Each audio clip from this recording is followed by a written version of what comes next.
दिल्ली दंगा केस में आरोपी 3 छात्रों की जमानत रद्द करने से सुप्रीम कोर्ट ने इनकार कर दिया। न्यूज 18 के एहतशाम खान की रिपोर्ट है कि कोर्ट ने आरोपी नताशा नरवाल, दिवांगना कलिता और आसिफ इकबाल को मिली जमानत के फैसले को बरकरार रखा, लेकिन इसके साथ ही सुप्रीम कोर्ट ने हाई कोर्ट के जमानत देने के फैसले पर हैरानी भी जताई और साफ किया कि इसे मिसाल के तौर पर नहीं माना जा सकता। यानी देश की दूसरी अदालतें इस मामले के आधार पर दूसरे आरोपियों को जमानत नहीं दे सकती। साथ ही कोर्ट ने कहा कि आतंकवाद के खिलाफ बने यूएपीए कानून पर विस्तार से चर्चा करनी पड़ेगी। इस मामले में अगली सुनवाई जुलाई के आखिर में होगी। दिल्ली पुलिस ने सुप्रीम कोर्ट में अर्जी दाखिल कर इन तीनों आरोपियों की जमानत रद्द करने की मांग की थी।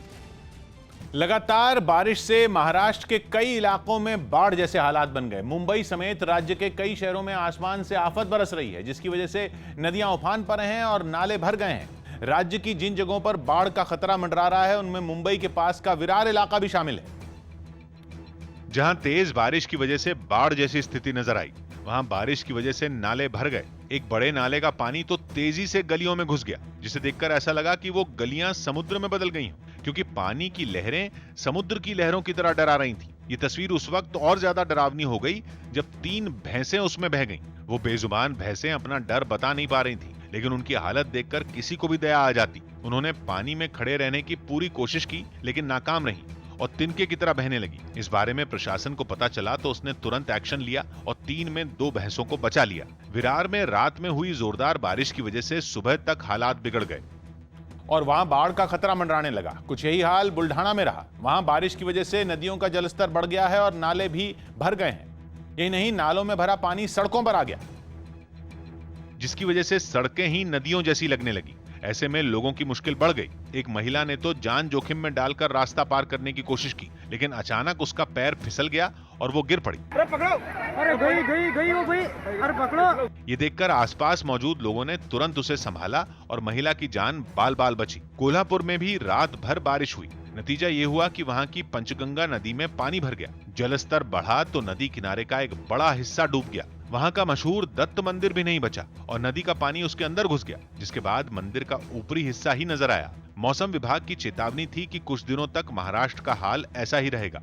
सोशल मीडिया पर संसद की कमेटी के सामने पेश हुए ट्विटर के अधिकारियों को तीखे सवालों का सामना करना पड़ा। न्यूज 18 के विक्रांत यादव की रिपोर्ट है कि संसद की स्थायी समिति ने ट्विटर के अधिकारियों को साफ कहा कि उसे देश के कानूनों का पालन करना ही होगा। अहम बात यह रही कि संसद की इस समिति में पक्ष और विपक्ष दोनों के सदस्यों की राय एक ही थी। इस समिति के अध्यक्ष कांग्रेस के सांसद शशि थरूर हैं। बैठक के दौरान ट्विटर के अधिकारियों से पूछा गया कि क्या वो भारत के कानूनों का पालन करते हैं, जिसके जवाब में ट्विटर के अधिकारियों ने कहा कि वो भारत के कानूनों के साथ अपनी नीतियों को भी मानते हैं। ट्विटर से यह भी पूछा गया कि अब तक चीफ कंप्लायंस ऑफिसर की नियुक्ति क्यों नहीं की गई, जिसके जवाब में अधिकारियों ने बताया कि उन्होंने इस पद पर अस्थायी अधिकारी की नियुक्ति कर दी है। हालांकि संसद की समिति इस जवाब से संतुष्ट नहीं हुई और जवाब में ट्विटर के अधिकारियों से पूछा गया कि क्यों ना उन पर नियम नहीं मानने के लिए जुर्माना लगाया जाए। संसदीय समिति ने आयरलैंड का उदाहरण भी ट्विटर के अधिकारियों को दिया, जहां नियम न मानने के लिए ट्विटर पर भारी जुर्माना लगाया गया था। उत्तर प्रदेश के बरेली से चौंकाने वाला एक वीडियो सामने आया। वहां छेड़छाड़ के आरोप में एक लड़की ने बीच सड़क पर एक आदमी की पिटाई कर दी। बाद में पुलिस ने उस लड़की के खिलाफ केस दर्ज कर लिया। बताया गया कि जिस आरोपी को उसने पीटा वो मानसिक तौर पर कमजोर है और यूं ही घूमता फिरता रहता है। लेकिन उसकी पिटाई तब हो गई जब इस लड़की ने उस पर छेड़छाड़ का आरोप लगा दिया। पहले तो उस लड़की ने उसे खूब पीटा, कभी हाथ चलाए तो कभी सड़क पर घसीट दिया। उसने उसके बाल भी नोच डाले। जब इतने से भी उसका मन नहीं भरा तो डंडे से उसे जमकर मारा। शोर शराबा देखकर वहां भीड़ जमा हो गई। उनमें कुछ लोगों ने जब उस आदमी की हालत देखी तो उन्होंने उस लड़की को रोकने की कोशिश की। भीड़ में शामिल एक महिला भी आगे आई और चप्पल से उस आदमी को खूब मारा। अरे भैया ऐसे सिर्फ उस महिला और लड़की नहीं, भीड़ में मौजूद दूसरे लोगों ने भी उस आदमी की जमकर पिटाई की। जब इसका पुलिस को पता चला तो मामले की जांच की गई। पीटने के संदर्भ में उक्त महिला के ऊपर जो है अभियोग पंजीकृत किया जा रहा है। इन लोगों ने उस आदमी को इतना मारा कि उसके चेहरे पर खून दिखा। सौभाग्य की एक बात है कि हम लोगों की आंखें अगर अब भी नहीं खुली तो हमारे इंसान होने पर धिक्कार है, क्योंकि नर्सिंग की छात्रा ने सिर्फ हाथ छू जाने पर लड़के को पीटना शुरू कर दिया, जिसका एक ही मतलब हो सकता है कि घर से कॉलेज आते जाते समय उसे हर समय अपने साथ छेड़खानी का डर सता रहा होगा और उसी मनोदिशा में उसने बिना सोचे समझे एक मानसिक तौर पर बीमार नौजवान को पीटना शुरू कर दिया, जैसा बताया जा रहा है। हालांकि थाने में उस लड़की ने गलती मानते हुए माफी भी मांगी महाराष्ट्र के बीड से हैरान करने वाला वीडियो सामने आया। वहां प्रदर्शन कर रहे स्वास्थ्य कर्मियों ने डिप्टी सीएम अजीत पवार का काफिला रोक लिया। कॉन्ट्रैक्ट पर काम करने वाले ये कर्मचारी खुद को स्थायी किए जाने की मांग कर रहे थे। लेकिन जैसे ही डिप्टी सीएम अजीत पवार का काफिला वहां पहुंचा, प्रदर्शनकारियों ने उनका रास्ता रोक लिया। इससे पहले ये स्वास्थ्य कर्मचारी सड़क के किनारे प्रदर्शन करते दिखाई दिए। उन्हें रोकने के लिए वहां पुलिस भी तैनात थी। लेकिन जैसे ही डिप्टी सीएम अजीत पवार का काफिला वहां से गुजरा, कुछ महिलाएं बीच सड़क पर आकर उनकी गाड़ी के सामने खड़ी हो गई। जैसे ही गाड़ी रुकी, दूसरे प्रदर्शनकारी भी वहां पहुंच गए। देखते ही देखते उन्होंने अजीत पवार की गाड़ी को चारों तरफ से घेर लिया। इन लोगों ने डिप्टी सीएम को अपनी मांगों का पर्चा देने की कोशिश की, लेकिन वहां मौजूद सुरक्षा कर्मियों ने उन्हें धक्का देकर हटाना शुरू कर दिया। एक पुलिस वाला तो प्रदर्शनकारियों पर डंडे बरसाता नजर आया। पुलिस ने ताकत के दम पर प्रदर्शनकारियों को गाड़ी के सामने से हटा दिया, जिसके बाद अजीत पवार अपने काफिले के साथ आगे बढ़ गए। पुलिस कर्मचाऱ्यांनी आमच्या स्टाफवर हाण मार दी। हालांकि ये प्रदर्शनकारी उनके जाने के बाद भी सड़क पर काफी देर तक प्रदर्शन करते रहे। सौभाग्य की एक बात है कि देश भर में कॉन्ट्रैक्ट पर काम कर रहे स्वास्थ्य कर्मियों के सिर पर हमेशा ये तलवार लटकती रहती है कि उनका कॉन्ट्रैक्ट आगे बढ़ेगा या नहीं। और महाराष्ट्र में तो कुछ स्वास्थ्य कर्मियों ने आरोप लगाया कि उनको समय से पहले काम से हटा दिया गया, जिसका विरोध दर्ज कराने के लिए उन्होंने राज्य के डिप्टी सीएम अजीत पवार को घेरने की कोशिश की, लेकिन पुलिस ने ऐसा नहीं करने दिया। पंजाब के बाद असम कांग्रेस में भी घमासान छिड़ गया। न्यूज 18 के अरुण सिंह की रिपोर्ट है कि असम में कांग्रेस के विधायक रूपज्योति कुर्मी ने पार्टी से इस्तीफा दे दिया।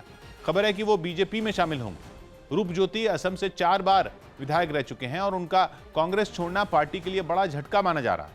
पार्टी छोड़ने के बाद उन्होंने आरोप लगाया कि कांग्रेस में युवाओं की बात नहीं सुनी जाती और आलाकमान केवल बुजुर्ग नेताओं की बात को अहमियत देता है, जिसकी वजह से 5 राज्यों में हुए विधानसभा चुनाव में उसकी बुरी हार हुई। पार्टी छोड़ने के बाद उन्होंने राहुल गांधी पर भी हमला किया। दुनिया के 13 देशों के नेताओं पर हुए एक सर्वे में प्रधानमंत्री नरेंद्र मोदी को सबसे लोकप्रिय नेता माना गया।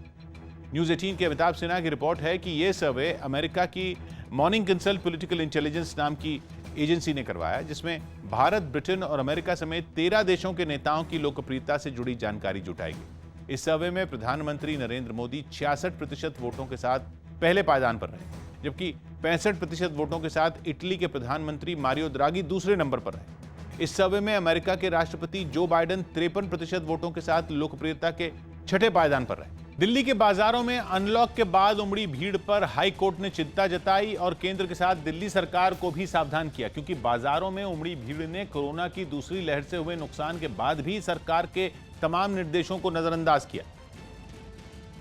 जिसकी कुछ तस्वीरें राजधानी के सदर बाजार इलाके से सामने आईं। वहां कोरोना महामारी के खतरे से बेपरवाह लोग खरीदारी करते दिखाई दिए, लेकिन इस खरीदारी के चक्कर में इन लोगों ने सरकार के तमाम निर्देशों को ताक पर रख दिया। न तो इनके बीच 2 गज की जरूरी दूरी नजर आई और न ही ज्यादातर लोगों के चेहरे पर मास्क नजर आया। हालांकि कुछ लोगों ने महज दिखावे के लिए मास्क लगा रखा था। इनसे जब न्यूज 18 ने इस लापरवाही पर सवाल किए तो लोगों ने अजीबोगरीब दलीलें दी, जबकि इस भीड़ में कुछ लोग तो ऐसे भी नजर आए जो कैमरे को देखकर मास्क लगाने की खाना पूर्ति करने लगे। बिना मास्क के डर नहीं लगता है?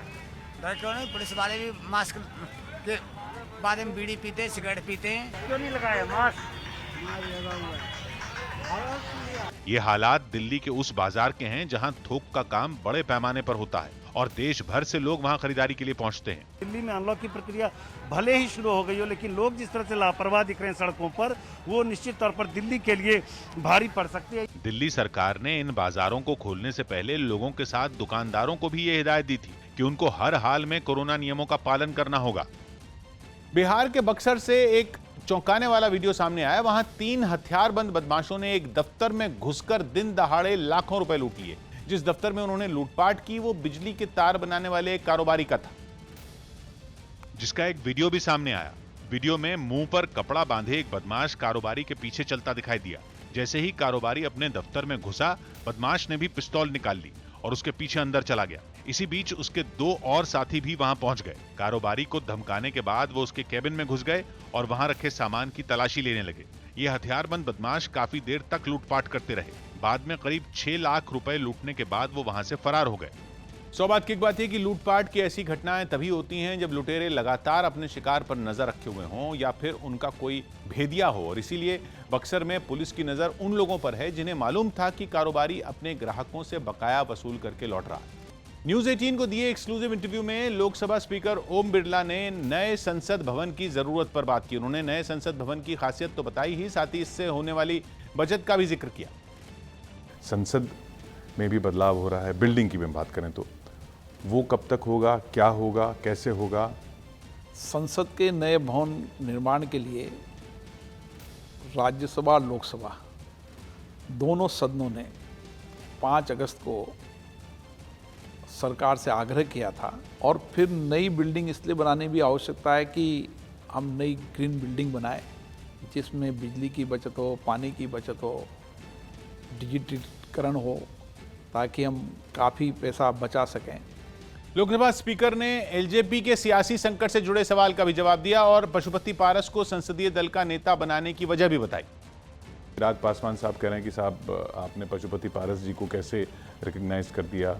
ये सब जो आएगा, आप चिराग पासवान के सवाल पे आप क्या करेंगे? ये चुनौतियाँ नहीं है, ये एक संवैधानिक दायित्व है और एक लोकसभा की प्रक्रिया है। लोकसभा सचिवालय में कोई भी दल उसके नेता को चुनने का अधिकार उन दल के मान्य सदस्यों को होता है। पश्चिम बंगाल चुनाव के बाद राज्य में हुई हिंसा पर कलकत्ता हाईकोर्ट ने बड़ा आदेश दिया। सीएनएन न्यूज 18 की रिपोर्ट है कि हाईकोर्ट ने हिंसा के मामलों की जांच का जिम्मा राष्ट्रीय मानवाधिकार आयोग को सौंप दिया और एक कमेटी बनाने का निर्देश भी कोर्ट ने एनएचआरसी को दिया। इस कमेटी को 30 जून या उससे पहले अपनी रिपोर्ट अदालत में पेश करनी होगी। इतना ही नहीं, राज्य सरकार को जांच में इस कमेटी की मदद करने का भी निर्देश दिया। हाईकोर्ट की 5 जजों की बेंच ने इस संबंध में दायर जनहित याचिकाओं पर सुनवाई करते हुए आदेश दिया। गुजरात में एक नदी और 2 झीलों के पानी में कोरोना वायरस मिला है। आईआईटी गांधीनगर की एक रिसर्च से इस बात का पता चला। न्यूज 18 के हरिंद्र सिंह की रिपोर्ट है कि साबरमती नदी में कोरोना वायरस मिलने की पुष्टि हो गई।